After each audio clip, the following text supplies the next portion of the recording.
আমার নাম দীপক, আমি আমার বেকার অবস্থা নিয়ে খুবই টেনশনে আছি। জায়গায় জায়গায় চাকরি খুঁজতে খুঁজতে ক্লান্ত হয়ে পড়েছি। আজকে এক জায়গায় আমার ইন্টারভিউ ছিল, কিন্তু সেখানেও চাকরি পেলাম না। প্রচণ্ড গরমে কপালের ঘাম মুছলাম আর গভীর নিঃশ্বাস নিয়ে ভাবলাম আজকে যেন সূর্যের চারিদিকে আগুন লাগিয়ে দিয়েছে। মনে হচ্ছে সূর্যদেব আমার পরীক্ষা করছেন। আগে থেকেই চাকরির টেনশনে ছিলাম, আর আজকে এত গরম মাথা খারাপ করে দিল। আমি আমার হাতে ধরা ফাইল মাথার উপরে নিয়ে নিজেকে সূর্যের হাত থেকে বাঁচানোর চেষ্টা করলাম। রাস্তার পাশ দিয়ে বড় বড় পায়ে হেঁটে যাচ্ছিলাম। তখনই হঠাৎ একটা গাছ দেখতে পেয়ে সেই গাছের নিচে এসে দাঁড়ালাম। গাছের ছায়ে দাঁড়িয়ে কিছুটা শান্তি অনুভব হলো। ব্যাগ থেকে জলের বোতল বের করে জল খাওয়ার জন্য যখনই বোতল মুখে লাগালাম তখন দেখলাম জলও শেষ হয়ে গেছে। তৃষ্ণার কারণে আমার অবস্থা খারাপ। এদিক সেদিক তাকিয়ে কোথাও জলের কল দেখতে পেলাম না। সবাই নিজের নিজের কাজে ব্যস্ত, একমাত্র আমি আছি। যে বেকার জলের খালি বোতল নিয়ে আমি আশপাশে চোখ ঘোরালাম, তাতে কোথাও থেকে জলের ব্যবস্থা করা যায়, কিন্তু কোথাও জল নজরে পড়ল না। যদি কোথাও জলের কল দেখতে পেতাম তাহলে এই বোতলটা ভরে নিতে পারতাম। সবে আমি আশেপাশে দেখছিলাম, তখনই আমার মনে হলো কেউ যেন আমার পাশে দাঁড়িয়ে আছে। তখনই কেউ একজন আমার সামনে ঠান্ডা জলের বোতল এগিয়ে দিল। হাতটা যে আমার দিকে এগিয়ে দিয়েছিল, তার হাত দুধের মতো ফর্সা হাতের, আঙুলে একটা সোনার আংটি আর চকমকে চুড়ি পরা। আমি হাত দেখে চোখ উঠিয়ে যখন সেই মানুষটির মুখের দিকে তাকালাম, তখন চমকে উঠলাম যে তিনি তো একজন মহিলা, যিনি গোলাপি কালারের শাড়ি পরেছিলেন। মহিলাটি খুব সুন্দরী। তার বয়স 40 বছরের মতো হবে। এত বয়স হওয়ার পরেও শরীর দেখে মনে হচ্ছে যেন কোনো 18-19 বছরের মেয়ে। তার চোখে একটা অদ্ভুত জ্যোতি ছিল, আর হাইফাই মেকআপ করা মুখে হালকা হাসি লেগেছিল। সে বলতে লাগলো, এই নাও, জলটা খেয়ে নাও। তোমার তৃষ্ণা লেগেছে তো? আমি ওখানে দাঁড়িয়ে অনেকক্ষণ ধরে তোমাকে দেখেছিলাম। তোমাকে দেখে আমার কিছুটা টেনশনে মনে হচ্ছে। আমি জলের বোতলটা তার হাত থেকে নিয়ে জল খেতে লাগলাম, কেননা আমার খুব তৃষ্ণা লেগেছিল। এক নিঃশ্বাসে সমস্ত জল শেষ করে সেই বোতলটা মহিলাকে ফেরত দিয়ে দিলাম। তিনি এত বেশি সুন্দরী ছিলেন যে আশেপাশের অনেক ছেলে তাকে ঘুরে ঘুরে দেখছিল। তার গেটআপ দেখে মনে হচ্ছিল সে খুব ধনী আর ভদ্র ফ্যামিলির মহিলা। আমি সেই মহিলাকে থ্যাংক ইউ বললাম, আর তাকে বললাম যে আমি এখানে পাশেই আমার চাকরির ইন্টারভিউয়ের জন্য এসেছিলাম। অনেকদিন থেকে চাকরি খুঁজছি, কিন্তু এখনও চাকরি পাইনি। আমি ভারতের অসংখ্য বেকারের মধ্যে একজন। অনেক জায়গাতে চাকরির জন্য ইন্টারভিউ দিয়েছি, কিন্তু প্রতিবার আমার কপাল আমাকে খালি হাতে ফিরিয়ে দিয়েছে। আমি জানি চাকরি পেতে গেলে সোর্সের দরকার হয়, কিন্তু আমার কোনো সোর্স নেই। এত পড়াশোনা জেনে কোনো লাভই হলো না। যাই হোক, আপনাকে অসংখ্য ধন্যবাদ। আমি সেই মহিলাকে আরেকবার থ্যাংক ইউ বলে তাড়াতাড়ি করে বাড়িতে ফিরতে চাইছিলাম, কেননা বাড়িতে আমার অসুস্থ মা এবং যুবতী বোনের খাওয়ার জন্য চাল, ডাল, সবজি নিয়ে যেতে হবে। আমি এসব নিয়ে বাড়িতে যাব, তারপরে বাড়িতে রান্না চলবে, কেননা বাড়িতে একমাত্র আমিই ছিলাম যার উপরে বাড়ির সমস্ত দায়িত্ব ছিল। তাই আমি এখানে বেশি সময় নষ্ট করতে পারব না। আমি দ্রুত পায়ে সেই মহিলার কাছ থেকে নিজের বাড়ির দিকে হাঁটা লাগালাম। টাকা বাঁচানোর চক্করে আমি বেশিরভাগ সময় পায়ে হেঁটে যেতাম, কেননা রিকশায় উঠলে পয়সা দিতে হবে। কেউ তো আর ফ্রিতে আমাকে বাড়ি অবধি পৌঁছে দেবে না। টাকা পয়সার খুব অভাব ছিল, তাই অনেক ভেবে চিন্তে চলতে হতো। আমি সবেমাত্র সেই নির্জন জায়গা ছেড়ে এগিয়ে এসেছিলাম, তখনই মনে হলো কেউ যেন আমার পিছনে নিয়েছে। আমি পিছন দিকে তাকিয়ে দেখলাম গোলাপি শাড়ির মহিলা আমার পিছন পিছন আসছেন। আমি তাকাতে এসে হালকা হেসে আমার দিকে দেখতে লাগল। প্রথমে ভাবলাম এই মহিলার বাড়ি হয়তো এই দিকেই, কিন্তু সে পায়ে হেঁটে কেন যাচ্ছেন? এসব ভাবতে ভাবতে আমি এগিয়ে যাচ্ছিলাম। সেই মহিলাও আমার পাশে এসে আমার সঙ্গে সঙ্গে হাঁটতে লাগল। আমি 1 সেকেন্ডের জন্য থেমে গেলাম। আমার থামার সাথে সাথে সেও থেমে গেল। এই মহিলার ব্যবহার আমার খুব অদ্ভুত লাগল। না হলে এত সুন্দরী একজন মহিলা আমার পেছনে নেবে কেন? কিন্তু তবু আমি তার দিকে ঘুরে তাকিয়ে তাকে বললাম, কি ব্যাপার ম্যাডাম, আপনি আমার পিছন পিছন আসছেন কেন? আপনাকে কি আপনার জলের দাম দিতে হবে? আমার এই কথা শুনে সে হাসতে লাগল। আর নিজের ব্যাগ থেকে একটা প্যাকেট বের করে আমার হাতে দিয়ে বলল। প্যাকেটটা দেখে শক হয়ে গেলাম যে এর মধ্যে কি আছে। আর এই অপরিচিত মহিলা কেনই বা আমাকে যেটা দিচ্ছেন? প্যাকেটটা খুলে দেখি আমি হঠাৎ ঝটকা অনুভব করলাম। আমার হাত কাঁপতে লাগল। এর ভিতরে তো অনেক টাকা, যেটা আমি গুনতেও পারছি না, কিন্তু আনুমানিক ৫-৭ লক্ষ টাকার কম না। এদিকে আমার পকেটে শুধু ৫ টাকার মতো পড়ে আছে। মহিলাটি বললেন, এখানে ৫ লাখ আছে, আমি এই টাকাটা তোমাকে দিয়ে দেব। এইটা তোমার হতে পারে। তুমি কি এই ৫ লাখ টাকার মালিক হতে চাও? মহিলাটির কথা শুনে আমি অবাক হয়ে গেলাম। তিনি আমাকে কোনো কাজের জন্য এত টাকা দিচ্ছেন। আমি জিজ্ঞেস করলাম, আপনি এত টাকা আমাকে কেন দিতে চান? আমি তো আপনাকে চিনি না। আমি আপনার কোনো কাজ করেছি? তাহলে আপনি কেন এত টাকা আমাকে দিতে চাইছেন ম্যাডাম? আপনি কি আমাকে বোকা বানাচ্ছেন? সেই মহিলা আমার দিকে তাকিয়ে বললেন, তোমাকে একটা কথা বলতে চাই, কিন্তু এখানে না, চলো সামনে কোথাও বসে ধীরে সুস্থে কথাবার্তা বলি। সেই মহিলাটা আমার আগে আগে চলছিল, আর আমি তার পিছনে পিছনে। আমার মন যেন খুশির ডানা মেলেছিল। আমি তো ৫ লক্ষ টাকার জন্য সব কিছু করতে রাজি। এই ৫ লক্ষ টাকা আমার মতো গরিবের জন্য কম টাকা নয়। ৫ লাখ টাকা পেলে আমি তো নিজে কোনো ব্যবসা করতে পারব। কিন্তু আমার মনে অনেক প্রশ্ন উকি মারছিল। ওই মহিলা হাঁটতে হাঁটতে আমাকে একটা রেস্টুরেন্টে নিয়ে গেল। রেস্টুরেন্টের ভেতরে আসার পরে আমরা দুজন এক কোণে বসলাম। তিনি ওয়েটারকে বলে কফির অর্ডার দিলেন।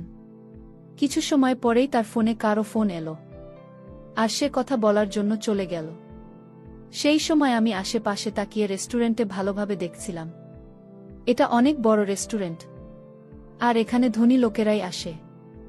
আমি তো কখনো এর পাশ দিয়ে যাইনি, কেননা আমার এত ক্ষমতা নেই। কিছু সময় পরে সেই মহিলা এসে চেয়ারে বসে পড়ল। ওয়েটার কফি নিয়ে এসেছিল। তিনি আমাকে বললেন, কফি খেতে খেতে কথা বলি। আমার মনে বারবার এই প্রশ্ন জেগে উঠছিল না, জানিয়েই মহিলা আমাকে কি কথা বলবেন।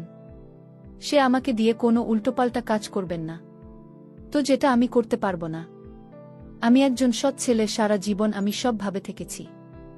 আমি কখনো কোনো অন্যায় কাজের কাছেও যাইনি।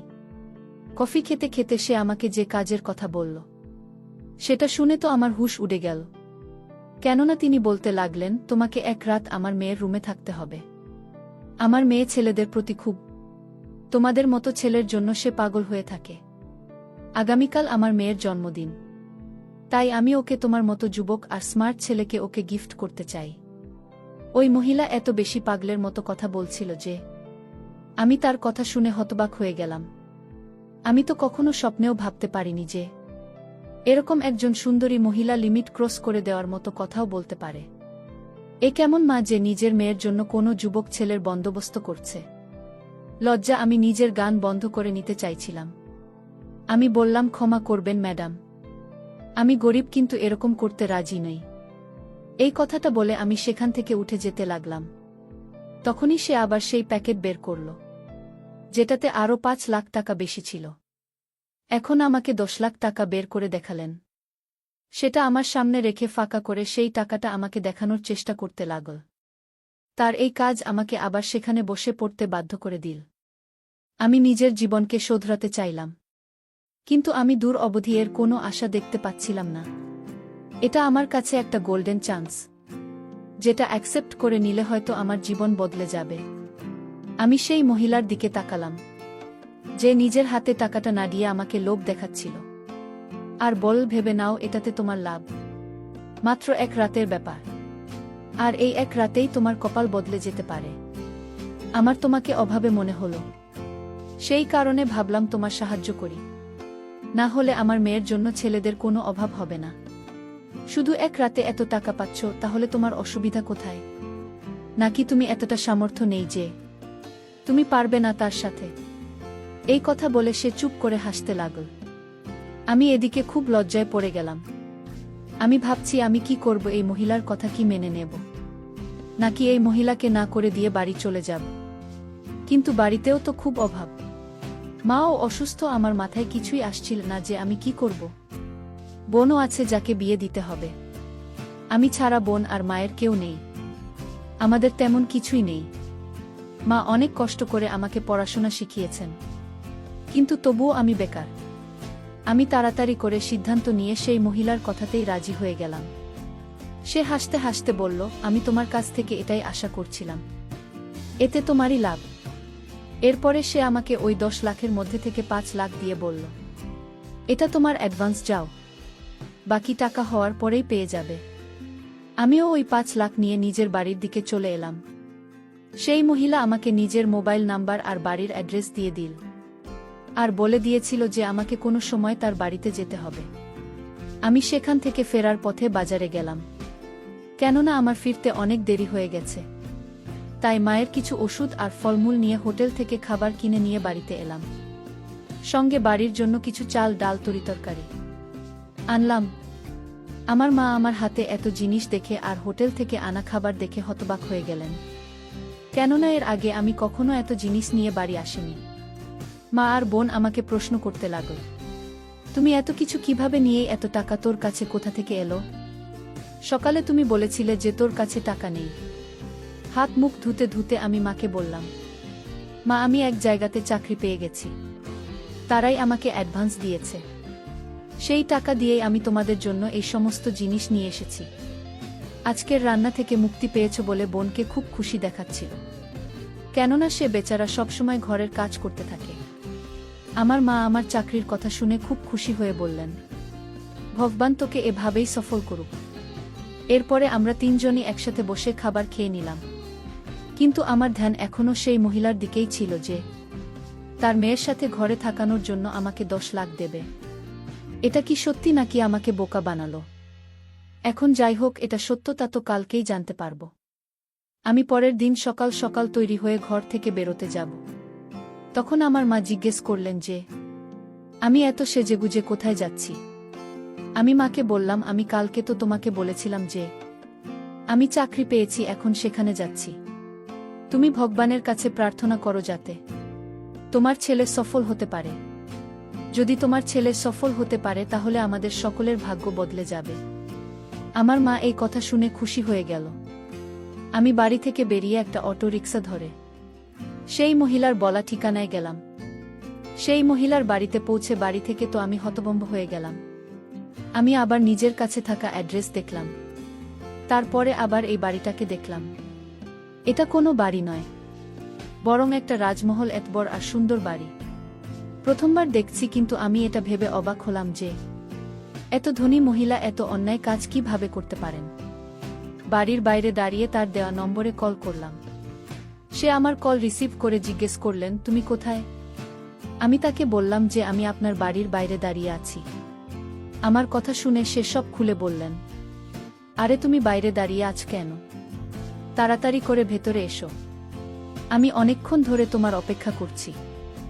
আমি ভয়ে ভয়ে সেই বাড়ির ভিতরে গেলাম, কারণ এরকম বাড়ি এর আগে আমি শুধুমাত্র সিনেমাতেই দেখেছি। বাড়ির ভেতরে ঢুকে দেখলাম সেই মহিলা সামনে তৈরি হয়ে দাঁড়িয়ে আছেন। আজকে তো সে খুব ছোট জামা পরেছিল, আর তার শাড়ির আঁচল ও তার কাঁধের উপর ছিল না। সেই মহিলাটি আমাকে বললেন, মনে রেখো, তুমি যদি আমার উদ্দেশ্য ঠিকভাবে না করো তাহলে তোমাকে আমি টাকা দেব না। যদি তোমাকেই টাকা নিতে হয় তাহলে আমার কথা মতো করতে হবে। তারপরে তিনি আমাকে বসতে বললেন, আর চাকরানীকে ডাক দিয়ে বললেন, অতিথি এসেছে, তার জন্য চা বানিয়ে নিয়ে এসো। আমি খুব বেশি নার্ভাস ফিল করছিলাম।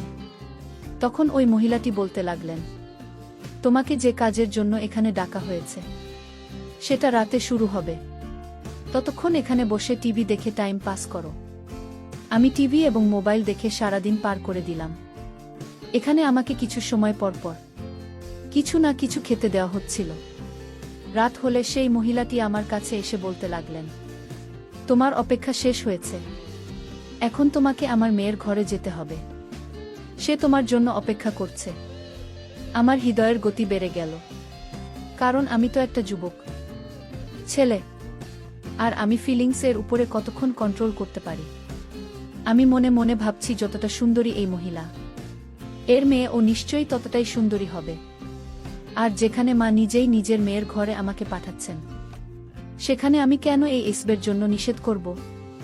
আমি সেখান থেকে সিঁড়ি দিয়ে উঠতে উঠতেই মহিলার মেয়ের ঘরের বাইরে এসে পড়লাম। ওর মা নিজের ঘর খুলে দিল। আমার হৃদয় খুব জোরে জোরে ধুকপুক করছিল। আর আমি ঘরের ভিতরে পা রাখলেই যে দৃশ্য আমার সামনে ভেসে উঠল, তা তো আমার পায়ের তলা থেকে মাটি সরিয়ে দিচ্ছিল। ঘরটা এমনভাবে সাজানো হয়েছিল যেন আজকে আমার বাসর রাত। একটা ভীষণ সুন্দরী মেয়ে বিছানায় শুয়েছিল। এত বেশি সুন্দরী মেয়ে আমি এর আগে কখনো দেখিনি। কিন্তু একটা অদ্ভুত ব্যাপার হল যে মেয়েটা হয়তো ঘুমিয়েছিল অথবা বেহুশ হয়েছিল। আমি তাকে শুয়ে থাকতে দেখে তার মাকে প্রশ্ন করলাম যে, আপনার মেয়ে শুয়ে আছে কেন? তখন মহিলা আস্তে আস্তে বলতে লাগলেন যে অজ্ঞান হয়ে আছে। আর আমি নিজেই অজ্ঞান করে দিয়েছি। তোমাকে যেটা বলেছি তুমি শুধু সেটাই করো। আর সম্পন্ন হয়ে গেলে তুমি তোমার বাকি টাকা নিয়ে চলে যেও। আর বাইরে থেকে দরজা বন্ধ করে দিলেন। আমি আস্তে আস্তে হাঁটতে হাঁটতে ওই মেয়েটার পাশে গিয়ে দাঁড়ালাম। মেয়েটি এত বেশি সুন্দরী ছিল যে তার মুখের উপর থেকে আমার চোখ সরছিলই না। আমি তাকে দেখতে থাকলাম। তারপরে যে উদ্দেশ্যের জন্য আমাকে টাকা দেওয়া হতো, আমি সেই উদ্দেশ্যের দিকে ধ্যান দিলাম। এই ঘরে আমার প্রায় 2 ঘন্টা কেটে গেছে। আর এই মেয়েটা আমার হৃদয় চুরি করে নিয়েছে। আমি ঘরের জানলা দিয়ে বাইরে তাকিয়ে দেখলাম মেয়েটার মা না জানি কোনো চিন্তায় হাঁটাহাঁটি করছিলেন। হয়তো তিনি আমার অপেক্ষা করছিলেন।